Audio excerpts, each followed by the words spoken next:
दिवाली पर क्यों होती है लक्ष्मी गणेश की पूजा? यकीनन नहीं जानते होंगे। हिंदू पंचांग व धर्म के अनुसार कार्तिक मास भगवान विष्णु को समर्पित है, जिसे संपूर्ण रूप से हिंदू धर्म के त्योहारों का पर्व माना जाता है। बात करें इसके सबसे महत्वपूर्ण त्योहार की, वो है दिवाली। अतः इसके शुरू होते ही दीपों के इस पर्व की तैयारियां जोरों शोरों से शुरू हो जाती हैं, जहां इस पूरे मास में खास तौर पर तुलसी व शालिग्राम की पूजा का अधिक महत्व है, तो वहीं दिवाली पर मां लक्ष्मी और भगवान गणेश की विशेष पूजा और आराधना की जाती है। परंतु क्या आप में से कोई इस जानता है कि आखिर दिवाली की रात को मुख्य रूप से लक्ष्मी गणेश इनकी पूजा अर्चना क्यों की जाती है? कहा जाता है कि धन की देवी मां लक्ष्मी इस दिन घर में प्रवेश करती हैं। इस दिन धन संपदा और शांति के लिए लक्ष्मी और गणेश भगवान की विशेष पूजा अर्चना का आयोजन होता है। इसी के साथ अगर धार्मिक मान्यताओं की माने तो कार्तिक मास की कृष्ण पक्ष की अमावस्या यानी दीपावली के दिन ही समुद्र मंथन से मां लक्ष्मी का आगमन हुआ था। एक अन्य मान्यता के अनुसार इस दिन मां लक्ष्मी का जन्म दिवस होता है। कुछ स्थानों पर इस दिन को देवी लक्ष्मी के जन्म दिवस के रूप में भी मनाया जाता है।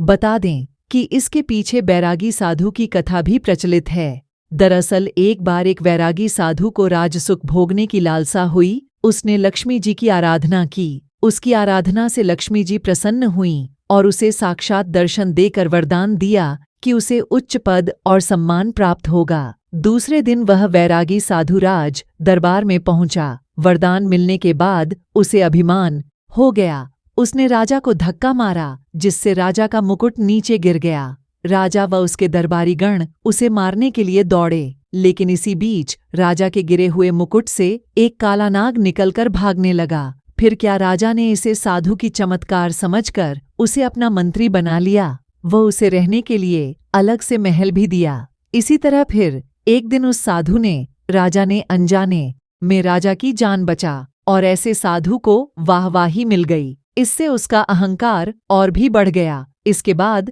अहंकारी साधु ने भगवान गणेश की प्रतिमा को बुरा बताते हुए महल से उसे हटवा दिया। फिर क्या बुद्धि और विवेक के दाता भगवान गणेश उससे नाराज हो गए। उसी दिन से उस मंत्री बने साधु की बुद्धि बिगड़ गई। वह उल्टा पुल्टा करने लगा। तभी राजा ने उस साधु से नाराज होकर उसे कारागार में डाल दिया। साधु जेल में पुनः लक्ष्मी जी की आराधना करने लगा। फिर मां लक्ष्मी ने दर्शन देकर उससे कहा कि तुमने गणेश जी का अपमान किया है, इसलिए गणेश जी की आराधना करके उन्हें प्रसन्न करो। फिर साधु ने ऐसा ही किया, जिससे भगवान गणेश का क्रोध शांत हो गया। गणेश जी ने राजा के स्वप्न में आकर कहा कि साधु को पुनः मंत्री बनाया जाए। राजा ने गणेश जी के आदेश का पालन किया और साधु को मंत्री पद देकर सुशोभित किया। इस तरह लक्ष्मी जी और गणेश जी की पूजा साथ साथ होने लगी। इसलिए कहते हैं कि बुद्धि के देवता गणेश जी की भी उपासना लक्ष्मी जी के साथ